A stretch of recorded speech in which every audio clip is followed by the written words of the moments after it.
Kokių pas jūs klausimų gal yra? Gal? Nu, dėl kūro kainų. Kūro kainų. Valdžiukė susimokius yra. Dabar viskas, kas yra Ukrainai naudinga, daro viską, kad Ukraina užkelia kainas. Ukrainos šitie, korumpuota Ukraina, visi šitie, jie dabar Ormuzo sąsiaurį uždarė. Ir dabar ir kainos yra pakilę. Kam tai naudinga? Tai naudinga yra kam? Trump. Ne.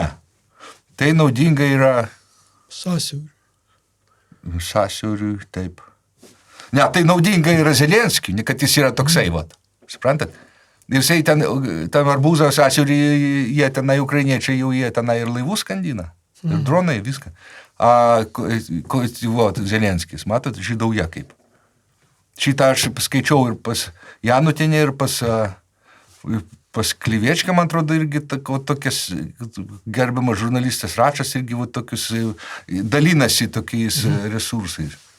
Ten tas berniukas, kur negražiai sensta, kur pas Kliviečką pasirodo kas savaitę, tai irgi tokios jau laikosi, kad čia ukrainiečiai blogi. Tai teisingai, tu turi kažkaip parodyti, kad tavo kitokia nuomonė. Kad tu ne taip, kaip tie visi kiti pidarasai, kur sako tą patį, kur akivaizdus dalykai ir jie dėl to tau sako, kad akivaizdus dalykus, bet tu negali būti tokius kaip jie. Tu turi parodyti, kad tu kažkokį kitokį turi požiūrį.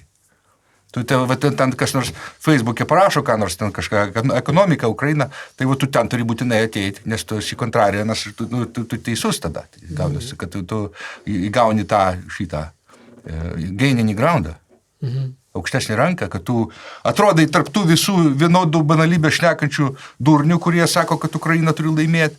Tu pasakai, kad jinai nebūtinai turi laimėti, tai tu atrodai kažkoks tiesos lašas tai jūroje. Kitos tiesos, tu lašas. Jūroje. Lašas jūroje tu gaunasi.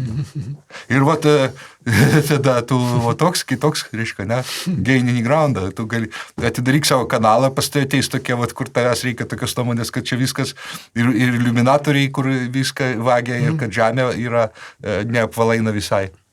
Pagarba tokiems, kad jie sugeba kitokią nuomonę, kad jinai nebūtinai gal teisinga, dažniausiai chuinia, tai nenuomonė, tai bibienė kažkokia, ten melas ar chuinia. Vis tiek ją, pasakiau. Aš toks jau beveik Kliviečka, beveik Račas, tokie Janutinės, kovotojai už lašą, tiesos jūrui lašą šito... Deguto. Kam jūs iš karto? Alternatyvos, kam tas degutas? Žinokit, labai noriu pas Kliviečką patekti į podcastą. Ir kadangi aš pažįstu ir gerbiamą poną Račą, ir tą berniuką, kur negražiai sensta, kur pas jos ten kas savaitę, tai nenustepkit, jeigu gražią vieną dieną šitoj konferencijų salėje ne Bronius sėdės, o Broniaus kostiumas tik tais.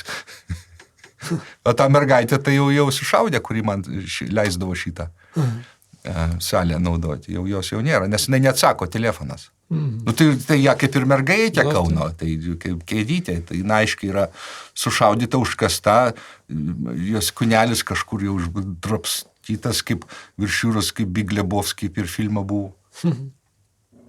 Dingo žmogus.